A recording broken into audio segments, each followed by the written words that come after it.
আজ আমরা ইংরেজির একটি খুব মজার এবং কিছুটা জটিল অক্ষর ই এর উচ্চারণ নিয়ে আলোচনা করব। তোমরা হয়তো খেয়াল করেছ, একই ই অক্ষর কখনো এ এর মতো শোনায়, কখনো দীর্ঘ এর মতো শোনায়, আবার কখনো খুব হালকা ই বা আয়ের মতো শোনাতে পারে। কেন এমন হয় আর কখন কোন উচ্চারণ করতে হবে, চলো আজ আমরা এই গুরুত্বপূর্ণ বিষয়টি শিখে ফেলি। ই যখন দীর্ঘির মতো উচ্চারিত হয়, শব্দের শেষে ই থাকলে ই অক্ষরটি দীর্ঘির মতো উচ্চারিত হয়। যেমন হি, মি, শি। আবার শব্দের মধ্যে ডাবল ই থাকলে দীর্ঘির মতো উচ্চারিত হয়। যেমন S double E, see, see. T R double E, tree, tree. এবং শব্দে ই এ একসাথে থাকলে দীর্ঘির মতো উচ্চারিত হয়। যেমন ইএটি, ইট, ইট। CLEAN, clean, clean. ইর সাউন্ড যখন এর মতো শোনায়, সাধারণত যখন ই অক্ষরটি ব্যঞ্জন বর্ণের আগে আসে এবং শব্দটি ছোট হয়, তখন এ উচ্চারিত হয়। যেমন বিইডি, ব্যাড, ব্যাড। এখানে ই এর পর ডি ব্যঞ্জন বর্ণ। PEN, pan, pan. এখানে ই এর পর এন ব্যঞ্জন বর্ণ।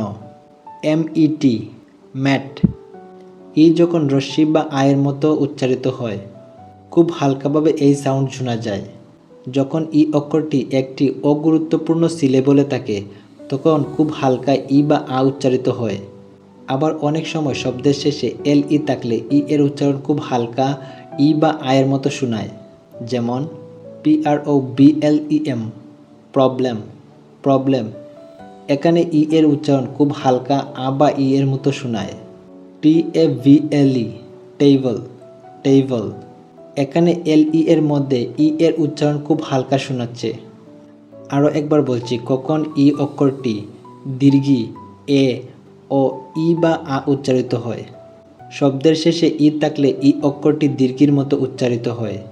শব্দের শেষে ডাবল ই থাকলে দীর্ঘির মতো উচ্চারিত হয়, বা শব্দে ই এ একসাথে থাকলে দীর্ঘির মতো উচ্চারিত হয়। ই যখন এর মতো উচ্চারিত হয়, সাধারণত যখন ই অক্ষরটি কনসোনেন্টের আগে আসে এবং শব্দটি ছোট হয়, তখন এ উচ্চারিত হয়। ই যখন রস্যি বা আ উচ্চারিত হয়, যখন ই অক্ষরটি একটি অগুরুত্বপূর্ণ সিলেবলে থাকে, তখন খুব হালকা ই বা আ উচ্চারিত হয়।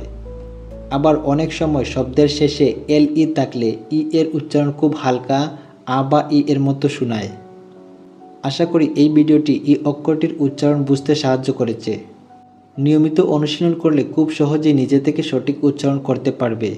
যদি কোনো প্রশ্ন থেকে থাকে কমেন্ট করে জানাতে ভুলবে না।